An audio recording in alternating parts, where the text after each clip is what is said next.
Hello everyone, कैसे हैं आप सब। वेलकम बैक टू मैनेजमेंट मंत्र बाय डॉक्टर बरखा गुप्ता। जैसा आप जानते हैं, हमने स्टार्ट किया है हमारा सीरीज। आप बोलोगे मैम बहुत दिनों बाद आप क्लास लेकर आ रहे हैं, तो यस, सर्कमस्टेंसेस कुछ ऐसे फंस जाते हैं कि क्लास नहीं ले पाई हूँ। तो चलिए जल्दी जल्दी से शुरू करते हैं हमारा आज का सेशन। प्रीवियस वीडियोस अगर आप लोगों ने मिस किया है तो जरूर देख लीजिए। आज के क्वेश्चंस बहुत ज़्यादा इंपॉर्टेंट है और सारे के सारे क्वेश्चन के साथ डिटेल आंसर आप लोगों को दिए गए हैं, तो उनको भी देख लीजिए। लेटेस्ट क्वेश्चंस हैं सारे। 21 हमारा पार्ट चल रहा है, 300 के ऊपर हमारे क्वेश्चन चल रहे हैं। और इतने क्वेश्चंस भी अगर आप लोगों ने अभी तक डिटेल एनालिसिस के साथ कर लीजिए तो मान लीजिए आपकी जो तैयारी है वो ऑलमोस्ट डन है। शुरू करते हैं आज का session. All the best.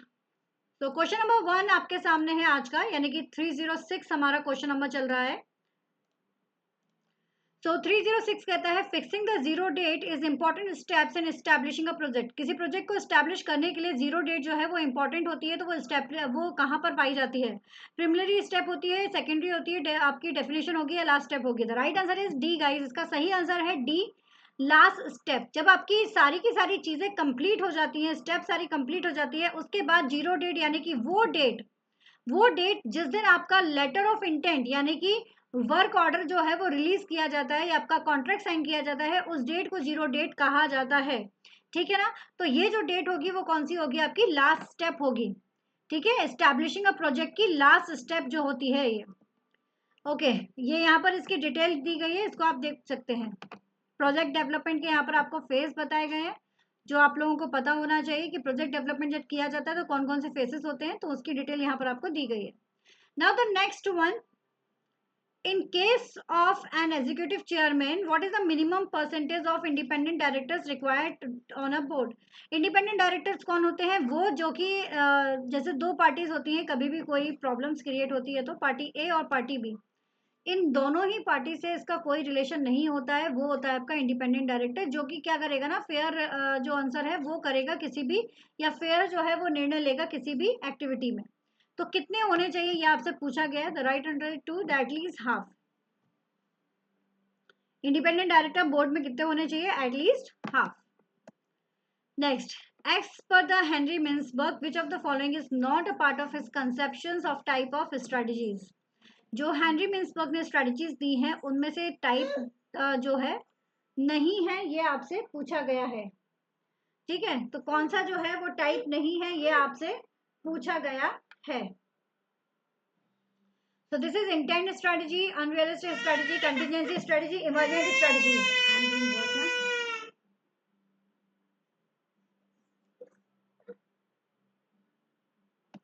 The right answer is C guys। इसका सही आंसर है C। हेनरी मिन्सबर्ग जो है उन्होंने यहाँ पर हेनरी मिन्सबर्ग और जेम्स वाटर ने जो दी हुई है स्ट्रैटेजीज, उनका यहाँ पर आपको डायग्राम दिया गया है।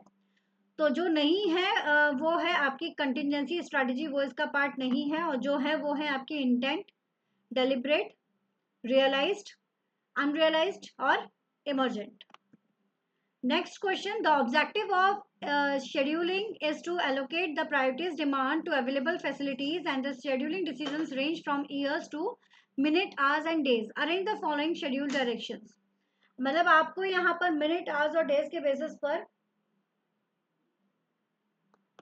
बताना है। ईयर से लेकर मिनट, आवर्स और डेज के बेसिस पर आपको बताना है एक शेड्यूल को कैसे आप करोगे। ठीक है, तो let us see what is the right answer. The right answer is 2। इसका सही आंसर है आपका 2।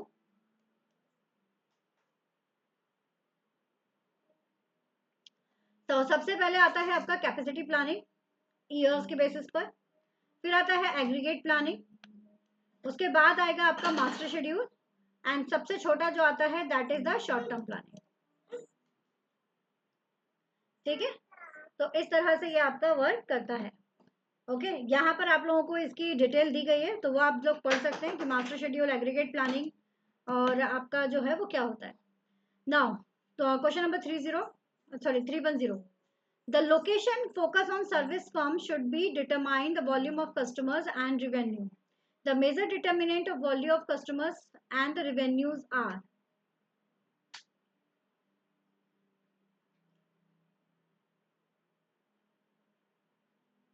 बताइए, तो कस्टमर और रेवेन्यू के बेसिस पर आपसे यहाँ पर क्वेश्चन पूछा जा रहा है। तो क्या लगता है जो मेजर डिटर्मिनेंट है volume of customers and revenues के, वो क्या हो सकते हैं? Service and image, compatibility and demographic of customers, drawing areas. तो what is the right answers? इसमें से करेक्ट आंसर्स क्या होंगे? The right answer is 3 guys. इसका सही आंसर है कि पहला तो यही है, सर्विस और इमेज जो होगा उसके बेसिस पर देखा जाता है कि डेमोग्राफिक ऑफ कस्टमर्स और ड्राइंग एरिया जो होंगे उसके बेसिस पर सर्विस और इमेज जो है उस पर डिसाइड किया जाता है।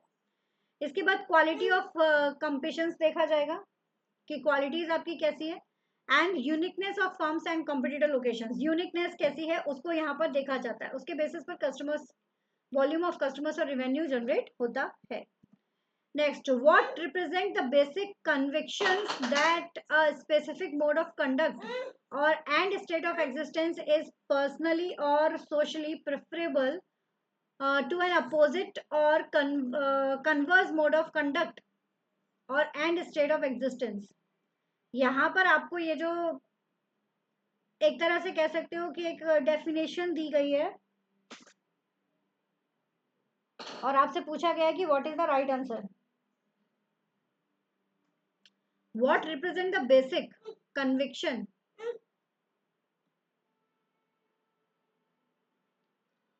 that a specific mode of conduct or and state of existence is personally or socially preferable to an opposite or converse mode of conduct or and state of existence? The right answer is 3 guys. 3 is the right one. That is value. और यहाँ पर आपको ना difference बताया गया है value और ethics के बेसिस पर, इसको भी आप लोग देख लेना। जैसे कि वैल्यूज जो होते हैं ये बेसिक बिलीव्स होता है, लेकिन इथिक्स जो होता है वो गाइडलाइंस और रूल्स होते हैं। ठीक है, और नेक्स्ट यहाँ पर डेटा वेयर हाउस के टाइप्स दिए गए हैं और यहाँ पर उसके फंक्शंस दिए गए हैं। तो लिस्ट 1 लिस्ट 2 है, आपको मैच करना है बस। तो आपको अगर किसी एक का भी पता है तो उसके अकॉर्डिंग आप अंदाजा लगा के बाकी के आंसर्स निकाल सकते हैं।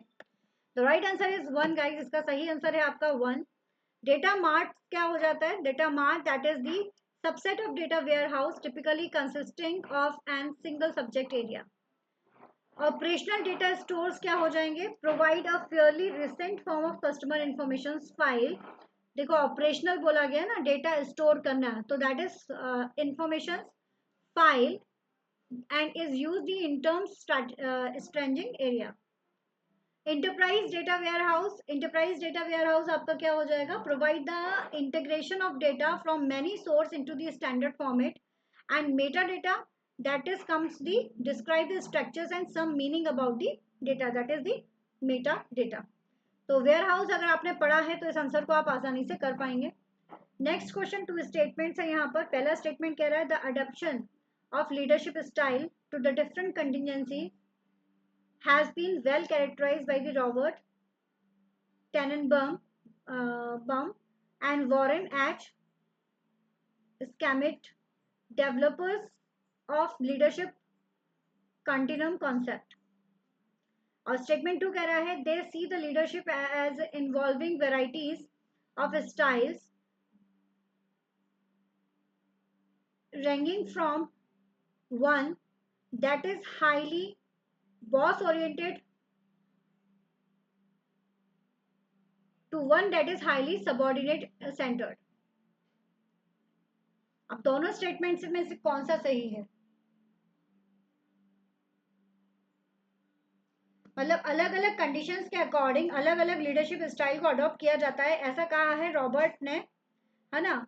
और इसी के नेक्स्ट वाला जो है वो बता रहा गया है कि they see the leadership as involving the variety of style. तो क्या लगता है कौन सा स्टेटमेंट जो है वो सही है? The right statement is 1 guys, that is the statement 1 and 2 are the correct one. और ये देखिए यहाँ पर ना आपको यहाँ पर इनका लीडरशिप स्टाइल जो है, इसके जो कंटिन्यूम्स हैं वो आपको यहाँ पर बताए गए हैं, है ना। बॉस सेंटर्ड लीडरशिप कहाँ पर होगी और सबऑर्डिनेट सेंटर्ड लीडरशिप कहाँ पर होगी, area of freedom of subordinate कहाँ पर होगा, और use of authority by the managers कैसे होंगे, और ये कुछ इसके पॉइंट्स बताए गए हैं।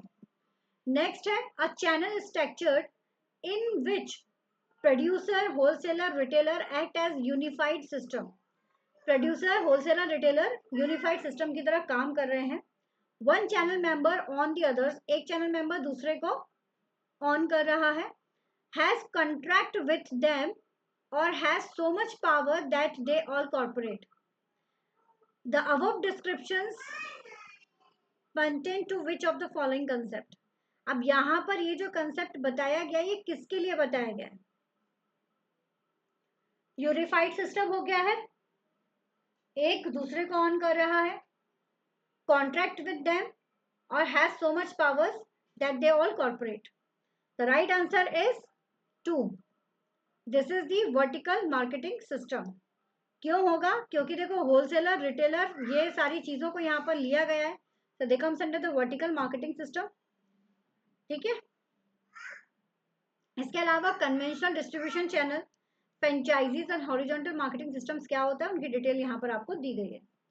Now the next one, a furnishings retailers companies open a new generation of furniture galleries that are the part of a store, part interior design studio and part restaurant. This is the example of which of the following? Furnishing retailer company, एक furnishing retailer company है, एक new generation of furniture gallery को वो open कर रही है. ठीक है, जो कि स्टोर का एक पार्ट होता है, इंटीरियर डिजाइन स्टूडियो का एक पार्ट है और रेस्टोरेंट उसका एक पार्ट है. तो इंटीरियर रेस्टोरेंट डिजाइन भी है, रेस्टोरेंट्स भी है. तो लाइक ये किस चीज का एग्जांपल यहाँ पर बोला जा रहा है? Franchise retailing, experiential retailing, departmental store या फिर mega retailing. Right answer is 2 guys. Second is the right one, experiential retailing, क्योंकि यहाँ पर हर एक चीज आपको जो है वो अवेलेबल है. जो फर्नीचर गैलरी है उसमें हर तरह की चीज यहाँ पर आपको अवेलेबल है, जिससे आप उसको फील कर सके कि कैसा लगेगा. ठीक है ना. तो वही यहाँ पर भी आपको बताया गया था. एक्सपेरियंशियल रिटेलिंग क्या कहते हैं? Strategy that focus on creating the memorable and engaging customers experience rather than just selling the product. इनका मेन पर्पस होता है, जैसे आपने देखा होगा कि अगर आप घर लेने जाते हो तो कई जगहों पर जहाँ पर आप बुक कराना चाहते हो वो लोग क्या करते हैं ना, एक डेमो घर बना के रखते हैं. ठीक है ना, डेमो बना के रखते हैं और उसमें पूरा बिल्कुल वैसा बेडरूम, वॉशरूम, आपका जो गैलरी एरिया है, आपका जो डाइनिंग है, ईच एंड एवरीथिंग वो लोग फर्निश्ड बना के रखते हैं आपको दिखाने के लिए कि अगर आप इसको परचेस करेंगे तो आपको ऐसा लगेगा. दैट इज दी, आप वहां पे जाके एक्सपीरियंस कर सकते हो कि अच्छा ऐसा मैं वहां फील करूंगा. That is the experiential retailing. ठीक है. इसके अलावा और क्या क्या है इनकी डिटेल आपको दी गई है, इनको भी एक एक बार पढ़ लेना. Now, which of the following assumptions are based on the Whatler model of dividend? Whatler model of dividend के अकॉर्डिंग कौन कौन से assumptions होंगे? तो ये तो थ्योरी क्वेश्चन है, आप लोगों ने पढ़ ही लिया होगा. That is the fourth one. Right is the right answer. तो ये internal financing, 100% pay out ratio and the constant EPS and dividend per share. तो ये इसके क्या है? They are the basic assumptions. बाकी अजम्पशंस ये बताएं, internal, constant return on cost of capital, 100% pay out on retention, constant EPS DPS and infinite time. ठीक है. और इनके फिल फॉर्म यहाँ पर बताएं, earning per share EPS and dividend per share DPS. Okay. Next, six sigma is क्या है? ये आपसे पूछा गया. आंसर्स यहाँ पर दिए गए हैं, आपको देखकर बताना है कि आखिर सिक्स सिग्मा क्या है. The right answer is 3 guys. इसका सही आंसर है आपका 3. सिक्स सिग्मा एक स्ट्रेटेजी होती है that focus, six sigma is a strategy that focus on total customer satisfaction. ठीक है, टोटल कस्टमर सेटिस्फेक्शन पर ये डिपेंड करता है. अ प्रोग्राम टू रिड्यूस डिफेक्ट, एक प्रोग्राम होता है जो डिफेक्ट को रिड्यूस करता है. एंड साथ ही साथ a discipline that followed a DMA IC model. Okay, this is about the six sigma.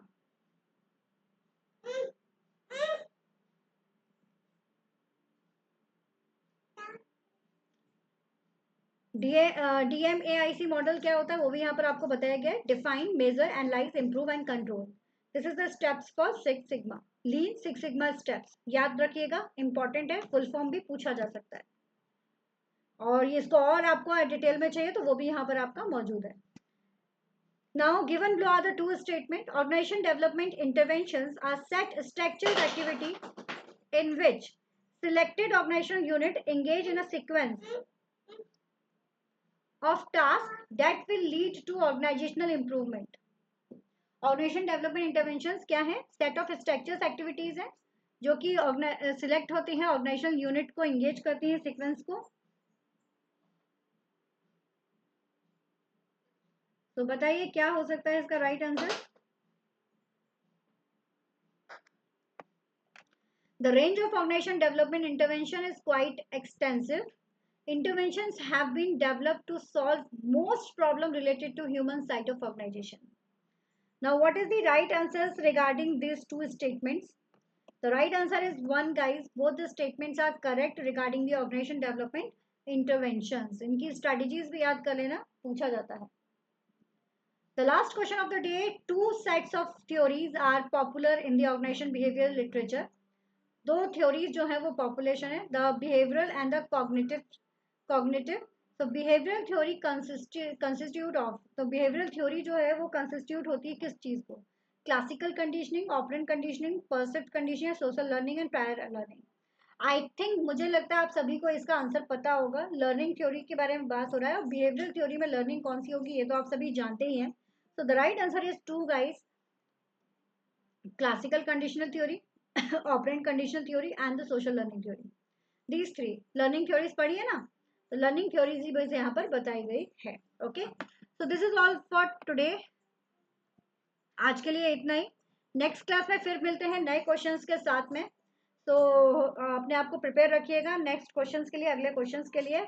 All the best, take care, keep study hard with smart. और डिटेल एनालिसिस जरूर करते चलिए. डिटेल करेंगे तभी आप आगे के क्वेश्चंस को सॉल्व कर पाएंगे. All the best, take care. अपने अपने स्कोर्स जरूर बताइएगा.